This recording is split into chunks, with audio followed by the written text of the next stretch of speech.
to the recorded video, but I want to go over of some key concept from the chapter 4. First of all, when you have a reaction in a chemical reaction, a new compound is formed. When new compound forms, so what's happening for the new compound to form? Old bonds are broken, new bonds are formed. So you need evidence for the reaction. That's like you have studied that in the general chemistry. You also want to know about this reaction based on what you learned in the chapters that you learned in like general chemistry too. How fast this reaction is taking place, how much heat is involved in the reaction. Is this reaction exothermic? Is the reaction endothermic?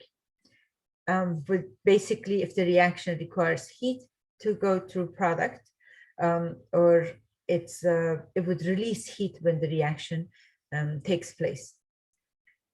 These are something that you have talked about in general chemistry already, about kinetic of the reaction. When it comes to organic reactions covered in this chapter and will be covered later, you have to look for new terms also, know them by heart. One, if you have more than one option for the product, so if you have two choices for the product, you then is not always 50-50.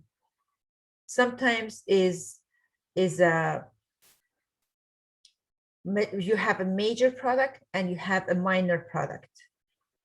So can anyone tell me, you can use the chat or you can use the mic, can you tell me which one would be the major product? What are the factors that you can predict one is the major product?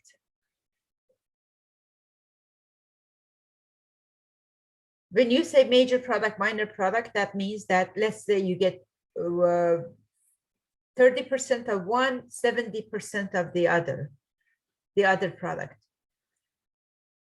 So what makes your product preferred over the other one? One product preferred over the other one.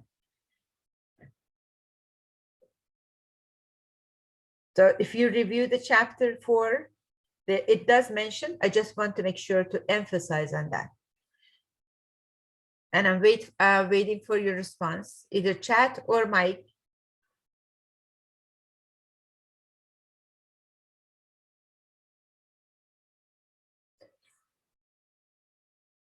Hydrogen ratio, okay, for chlorination and bromination. So that would be a stability, lowest energy. Okay, stability, lowest energy. Can you elaborate on that, please? Stability of what? It makes the major product.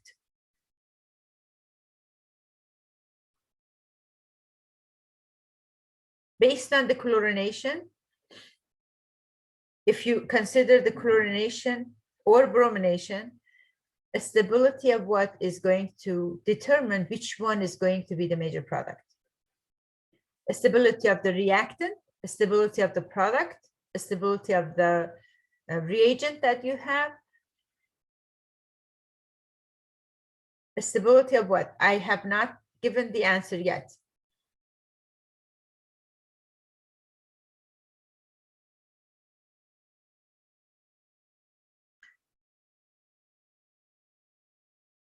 Anyone else?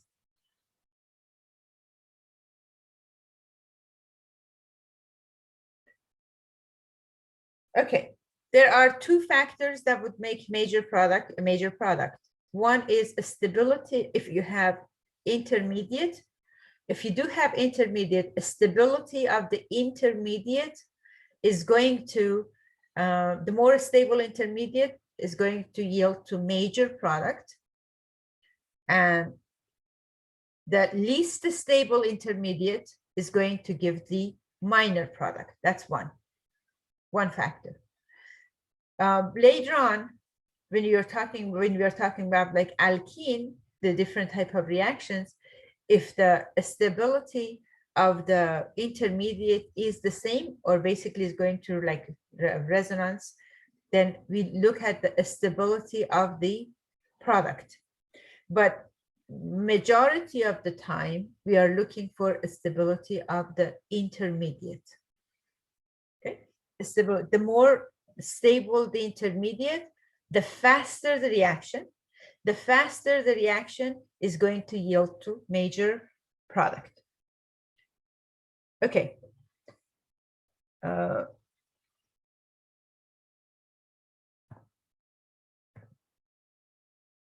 Rate of the reaction. You learned this already in the organic, I'm sorry, in general chemistry too. So just as a review, you have overall order, and you have order with respect to reactant 1, order with respect to reactant 2, and you have the constant, rate constant, and this is the general rate law for the for a given reaction of A plus B gives C plus D. Okay. Other factors that is going to affect the reaction or the rate of the reaction, just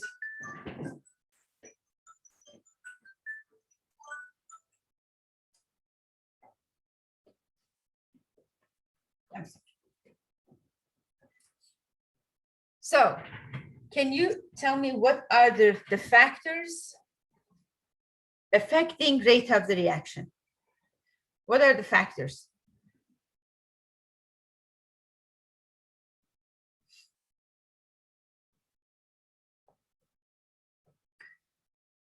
This is the equation, rate equation, right? So I hope that you don't start memorizing things, okay? So if this is the rate of the reaction, it's saying rate of the reaction depends on concentration of A and concentration of B. So rate of the reaction depends on concentration of the reactants. If the value for B equals 0, what does that mean? If the value for B is 0, that means this rate of this reaction is independent from concentration of reactant B, and it only depends on concentration of A. If concentration of A changes, the rate is going to change. So one primary factor is the concentration, unless you have a zero order reaction. If it's a zero order reaction, that means for zero order reaction, that means A is 0 and B is 0. Any number to the power of 0 means 1, equals to 1. So the rate equals to K, and that means this reaction is independent from concentration of the reactants.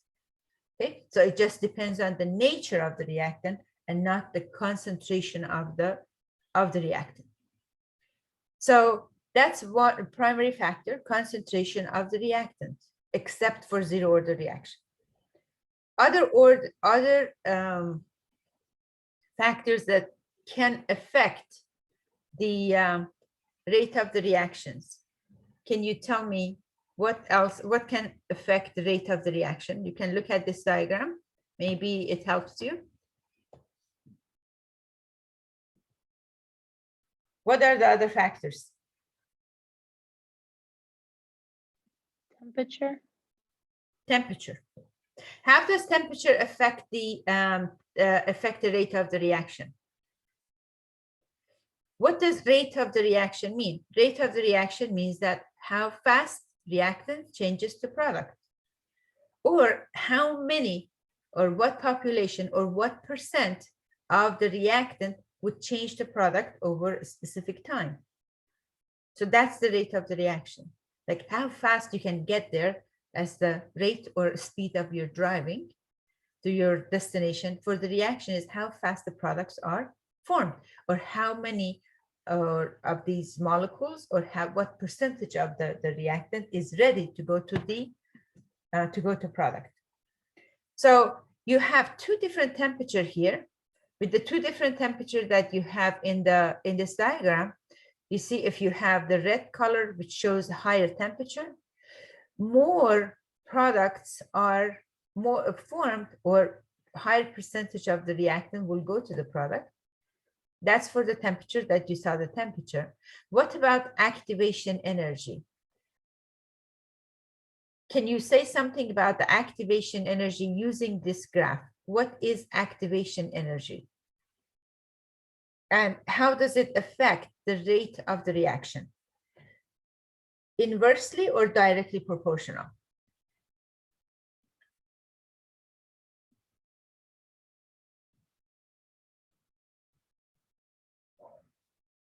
Okay, the video is going to be too long. I expect everyone to participate to answer the question. I don't want to lengthen the video, because then you have to watch longer video and it's just a lot of, pause moments here. So you know the answer, please reply.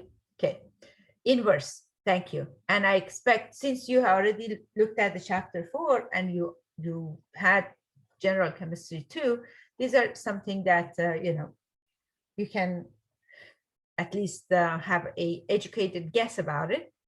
So when you have the activation energy, that's the difference between the energy of the reactant and the transition state. This is the activation energy. The higher the activation energy is, the slower the reaction is going to be. And this diagram actually shows, and I want to make sure that you can read the diagram. What does this red area means? The red area means that if the activation energy for a given reaction is 80 kilojoules per mole, then only this population, which is under the red area, is going to change the product.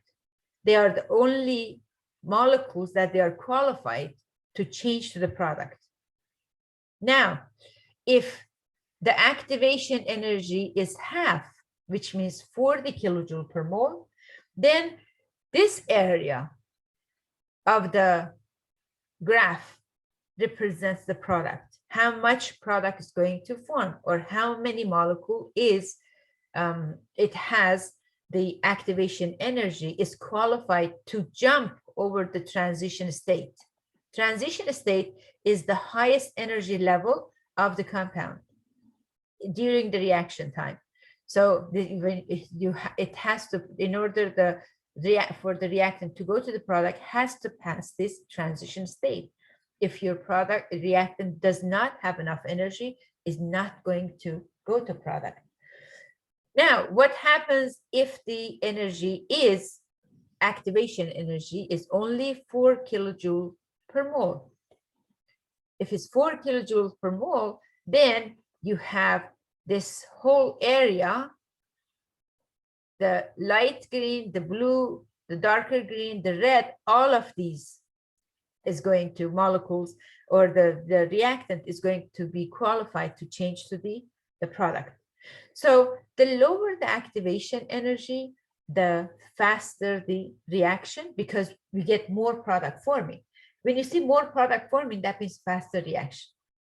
Lower activation energy, faster the reaction. Lower activation energy is going to produce more of that product, and lower activation energy is going to yield major product. When you have choice of two products, a major product and minor product, the major product is going to, it has to form faster. In order to form faster, it must have lower activation energy somehow, okay? Or the product is more stable. If the product is more stable, then it's going to show you that the amount of the energy that is being released is going to be less or more, and then it's going, if it's more stable or less stable, depends on I'm going to show you the diagram that compares the two reactants, or two intermediates rather, that yields two products. So you can say if it's major or minor. Any question about this graph? It has a lot of content to it.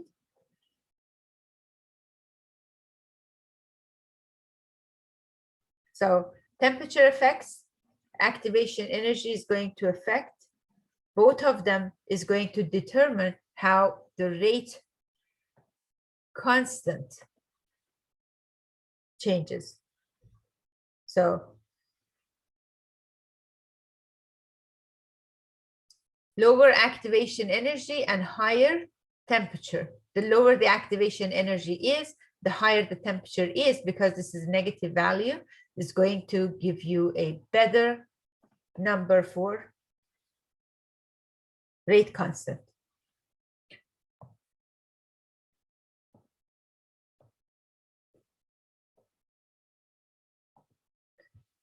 Okay.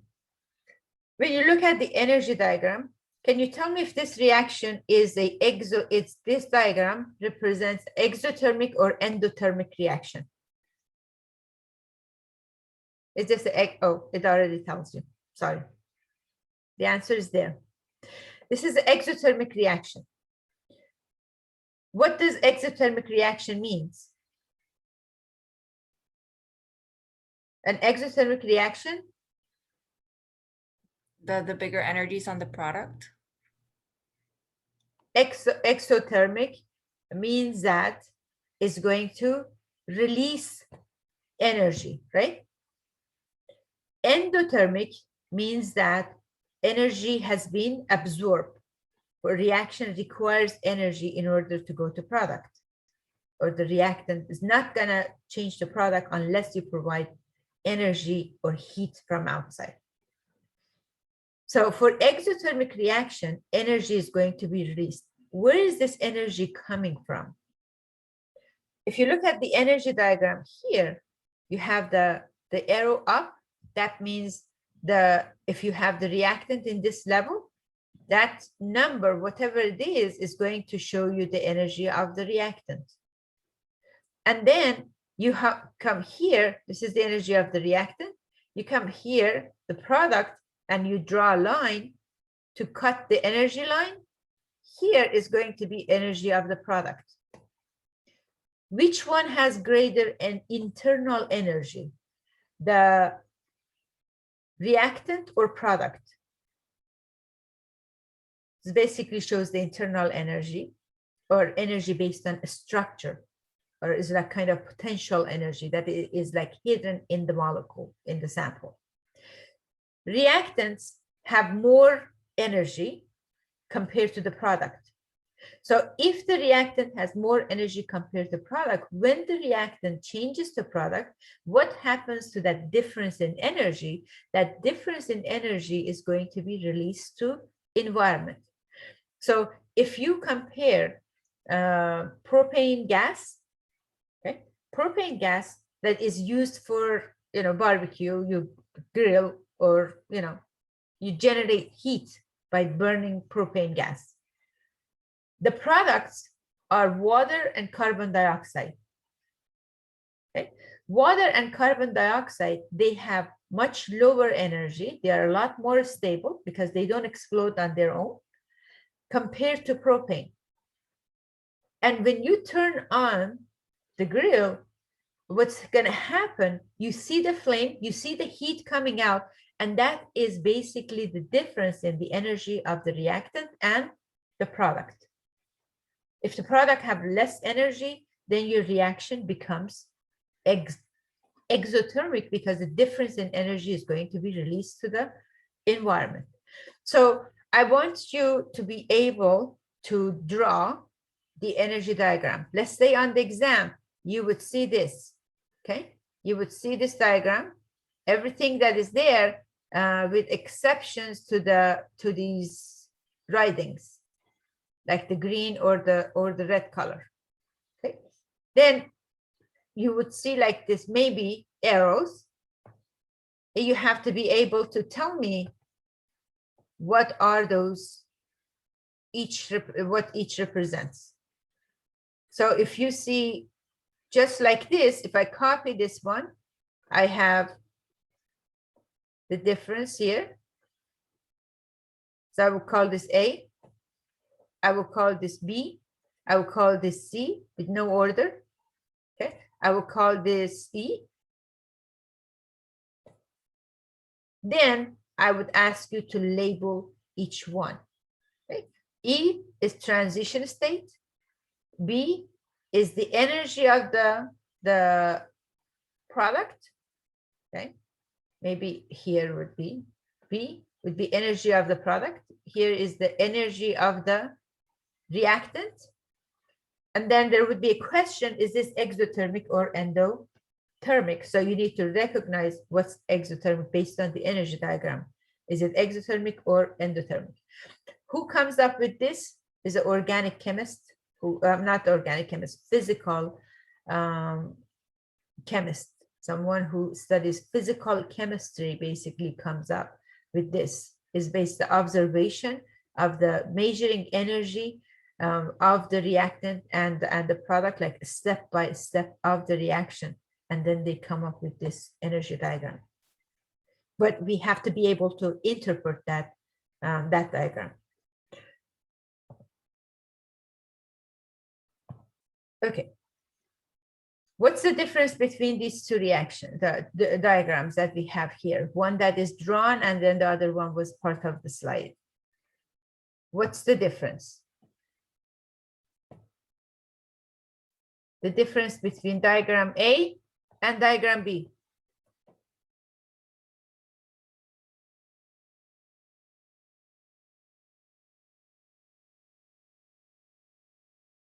Do you see any difference?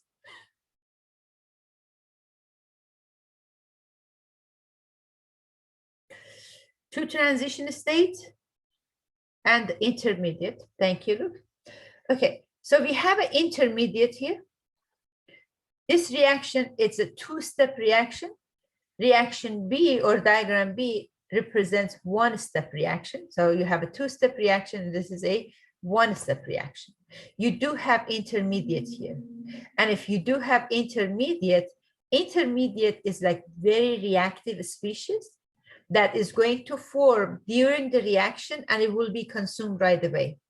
So you are not able to separate it. You cannot purchase intermediate. Intermediate, it forms and then it will be consumed. So you do have this intermediate. What do you recall from intermediate? Earlier, I said the more stable the intermediate, the faster the reaction is going to be. That can be used to compare reaction A with reaction B, or if you have a reaction that gives you two products, it can be used to compare product A versus product B. Which one is going to form faster? Which one, formation of which one is going to require or involved with the lower activation energy, or how stable is the product, or how stable is the intermediate. Now, when you have two-step reaction, everything repeats, like this A, B, C, D is going to repeat itself. That means for two-step reaction, you have two activation energy, you have two reactants, you have two products, with exceptions that for the second reaction, your reactant is going to be intermediate. Okay? Now, if you have two-step reaction, only one step is going to determine the rate of the step. And which step would that be? If you have two steps, which step is going to determine the rate of the reaction? Slow step or fast step?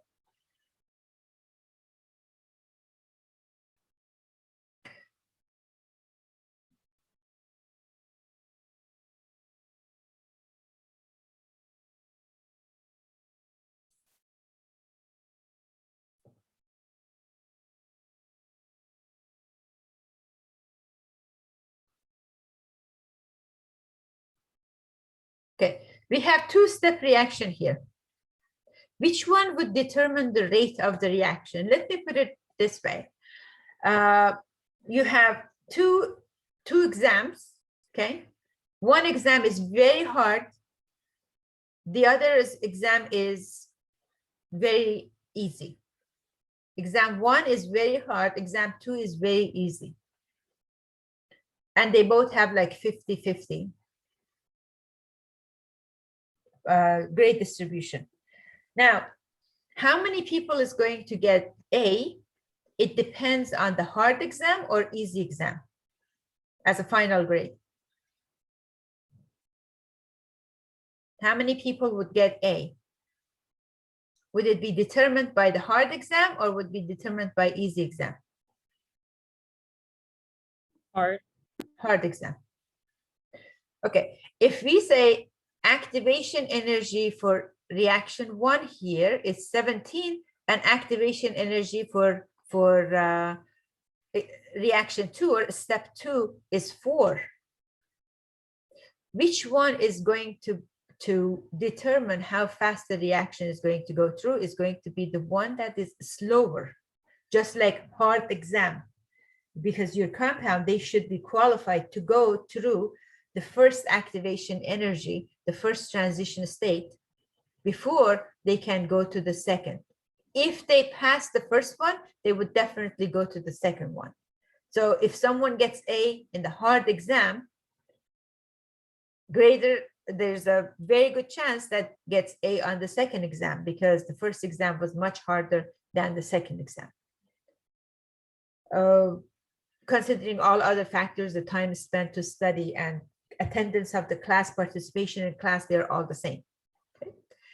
So because here we are not changing the external temperature, we are not changing the container, we are not changing the shape or size of the vessel or containers that we are doing reaction. So all external factors are the same.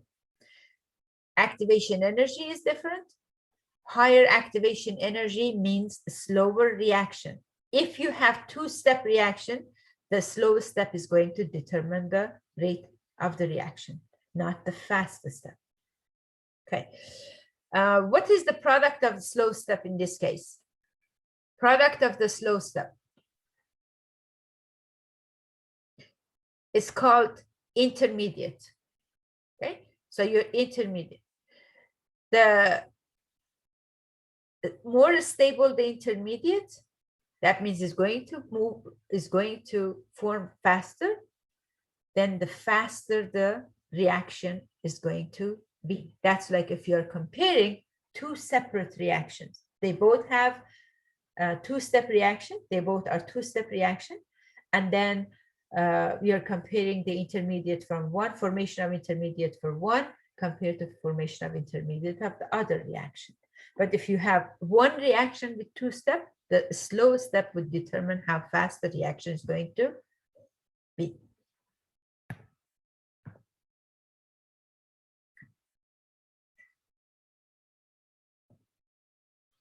What does this table show you? What does it mean? Which one is the fastest? Which one is the fastest reaction? This reaction is halogenation reaction. X represents one of the halogens in the group 7, chlorine, bromine, or iodine, fluorine. When you add to methane, you get the chloromethane as a product. The intermediate, free radical that you're getting, but formation of the free radical is going to determine how fast the reaction is going to go. So what is saying here that activation energy is the smallest for fluorine, and this reaction is going to have the highest rate. The lower the activation energy, the faster the reaction. So fluorine in halogenation of the alkane is going to happen like explosively. And usually they don't try that in the, if it's not a very controlled reaction. Chlorine, decent. Bromine, slow, because you have a negative power.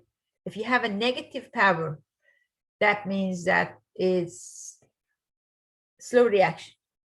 More negative, very slow reaction. So forget about the iodine and fluorine, too fast for us, too slow for us. We compare the chlorination with the bromination. Chlorination is a faster reaction, bromination is a slower reaction based on the activation energy.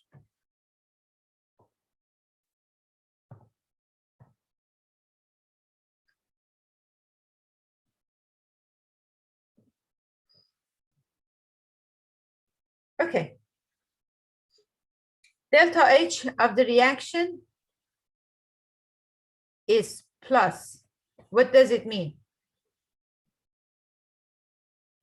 That Is this the exothermic? endothermic? Is it Endothermic? endothermic reaction? Okay, very good. Endothermic reaction. Activation energy is 17 here. This is for the, and then you have transition state. What's happening in transition state?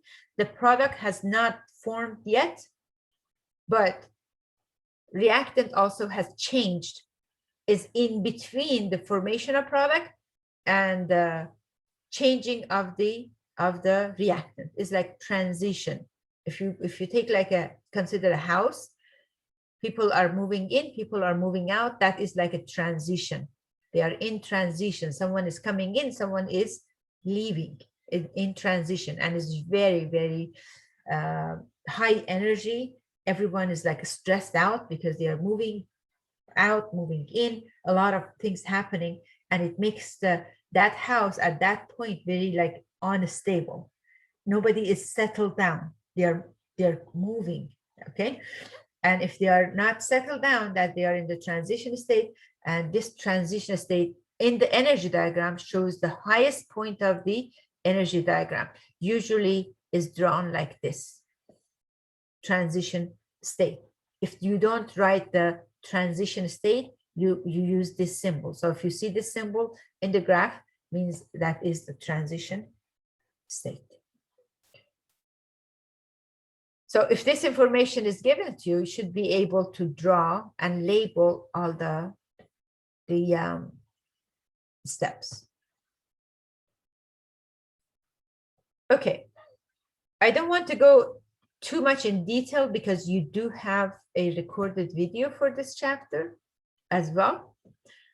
But just like I think Luke mentioned earlier, we have the number of hydrogens in this case, that they are primary. What does primary means? Primary carbon or primary hydrogen means that this carbon is attached to only one other carbon. So that makes this carbon primary. This carbon is primary, but the carbon in the middle is secondary because it's attached to two other carbons. So this is a secondary carbon. Hydrogens attached to secondary carbon, they are classified as secondary hydrogens also. So in this case, you have two products, and with the two products that you have, one is major, one is minor. Which one is major? Formation of secondary alkyl halide. So if secondary hydrogen is replaced by chlorine, you get secondary alkyl halide. If primary hydrogen is replaced, you get primary alkyl halide. We get 60% secondary alkyl halide. What does that mean? Can you tell me what does that mean? Based on the discussions we had today, what does it mean? That the secondary one is going to be the major product? Secondary is the major product. And could you give me some explanation or possibility how secondary is what made the secondary to be the major product? A possible reason. Because it had the higher percentage of making than the first one. Okay, and the cause for that? Is it because it's attached to a more stable compound?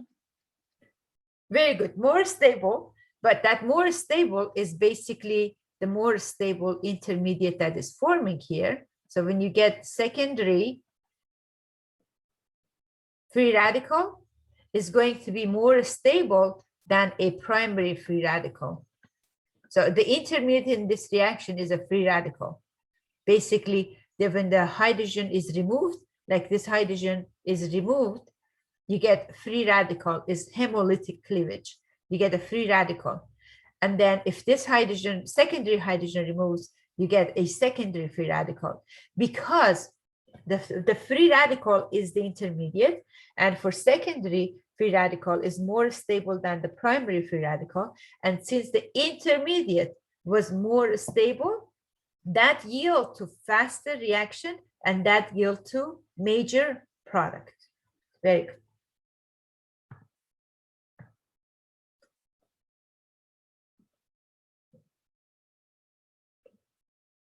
And then the reactivity of that is compared. This is just more math. You can figure that one easily, because you already mentioned in the chat area that number of hydrogen also can affect what percentage you can get. But stability is the primary factor. Even though you have six of the primary hydrogen, you still get only 40% of the product for primary. But for secondary, with only 2 possible hydrogen in the secondary position, you get 60%.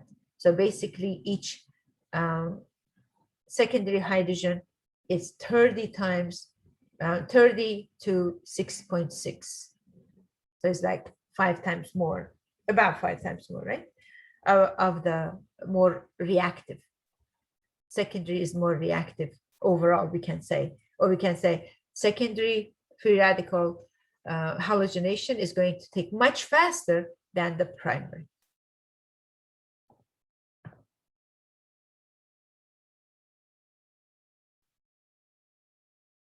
The mechanism for this, you are going to, it's straightforward. I don't want to, you can watch the recording, and I don't want to spend too much time on that because it's very straightforward. What I'm more interested in is helping you to understand the graphs, the diagrams. So basically, in the chlorination diagram that we have here, see, secondary, when the secondary forms, okay, for the secondary, you are going to get a more stable intermediate, and this is the primary radical, this is the secondary radical. Secondary radical is more stable than the primary radical. And because secondary radical is more stable, is going to form faster. So the more stable the product is going to form faster. And then even though it's intermediate, but it's going to form faster, then it's going to make to the final product faster.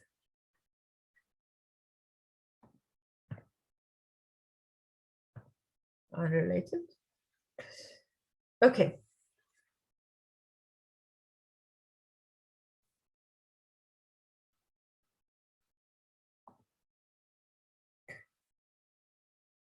What can you say from these numbers? What does it mean?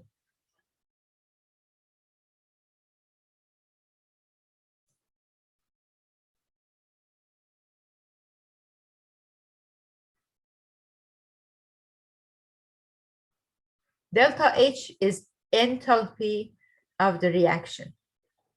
The higher the value, if it's positive, that means a slower reaction. Positive delta H means needs heat. The higher the value, that means it needs more heat. And if it needs more heat, it's going to make the reaction slower. So when it comes to tertiary, delta H for a tertiary, formation of tertiary free radical is the lowest, the delta H value. And that makes the tertiary free radical the most stable. You see the sign here? That means that tertiary is more stable than secondary, more stable than primary, more stable than methyl free radical. So this is something you have to know from now on. Anytime you have intermediate that is free radical. A tertiary is going to be more stable than the secondary, than the primary, than the methyl free radical. And formation of free radical is basically is the cleavage that gives one electron, and carbon with one single electron is very reactive. So that's why it's called intermediate. As soon as it forms, it's going to find something to pair up with and move to the next step, which is formation of the product. So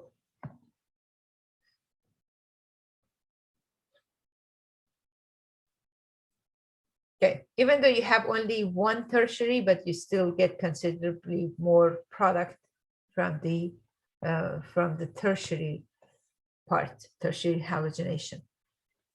For bromination, if you're comparing the bromination to the chlorination, if you remember the bromination, to compare the bromination with the chlorination, how did it change? What's the difference here? Your chlorination, it looked like this, right? That was chlorination.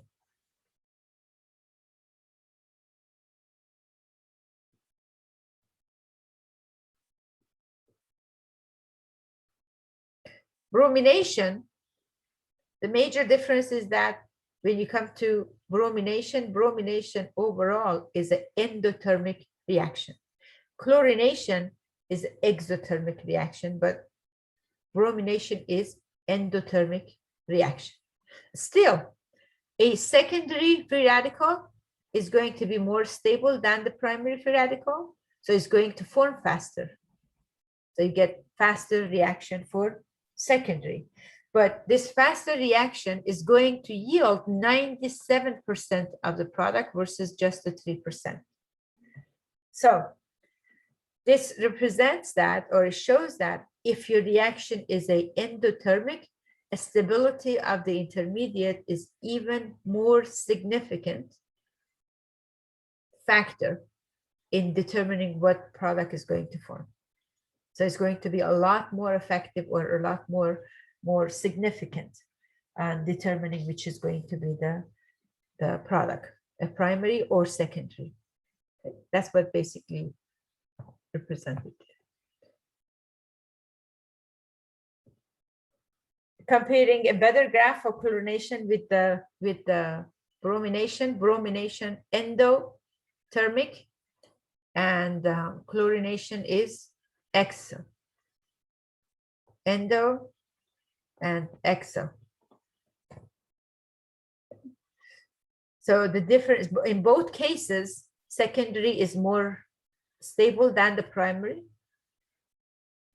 But what transition state for chlorination in terms of the energy and the structure is closer to reactant or exothermic reaction.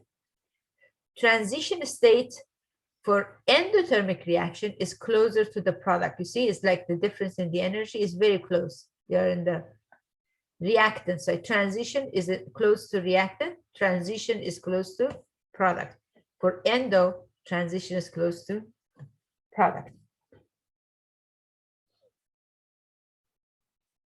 If the transition is close to product, then stability of the transition state is going to be more significant factor. Any questions about this? Because if you understand these two diagrams, that means you have a good understanding of chapter. Any question about this diagram? Looking for the chat or area or the mic. Tell me if you use your mics. Tell me if you have any questions about this page or the two diagram for endothermic, exothermic.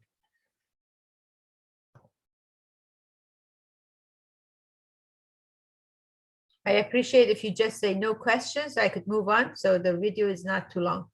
If there is no question, just tell me no question.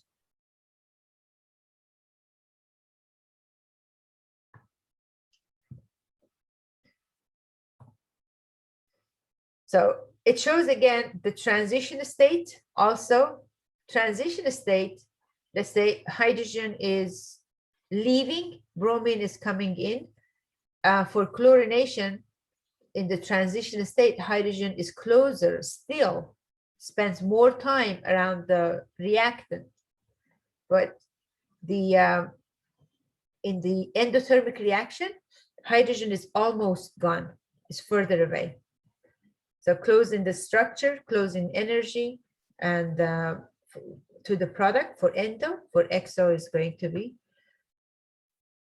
close to the reactants. If you have more than 2 steps, of course, you're still looking for the slow step of the reaction. Okay, and then each one is treated separately. So you're going from, if this is the reactant, point A to the product. So in this step, you have exothermic because product is lower than the reactant.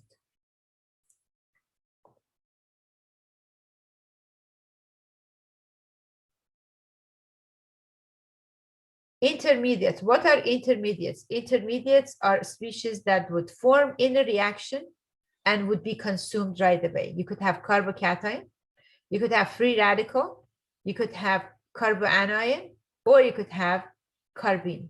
We looked at the carbocation already. Tertiary is more stable than secondary, more stable than primary, more stable than metal. We look at for the free radical. For carbocation, is going to be the same trend, Tertiary is more stable than the secondary, than the primary, than the metal. But what makes the tertiary more stable? If you look at this carbon for the carbocation, carbon is electron deficient. It lacks of electron, doesn't have enough electron. The groups, the R groups, they are known to be electron donors, and because they are electron donors and they can use with the inductive effect or hyperconjugations, but they give electrons, they support the carbocation with electrons. So the more of the R groups you have around the plus carbon or the positively charged carbon is going to be more stable. And the same thing for the comparing secondary to primary, you have 2 groups, and here you have only 1 group, and you have here no R group. When it comes to carboanion, is going to be the opposite. Carboanion actually is more stable when you have less group around it. Okay, I'm going to stop recording at this point because I was just going to go overview of the chapter, but make sure that you know the stability order of the stability for free radical, for carbocation, and for carboanion as well. Questions for me? And here's the summary. Well, Professor, I hate to ask you repetitive questions, but it's still unclear to me. I don't if you clarify. So are we taking the exam tomorrow or the 27th?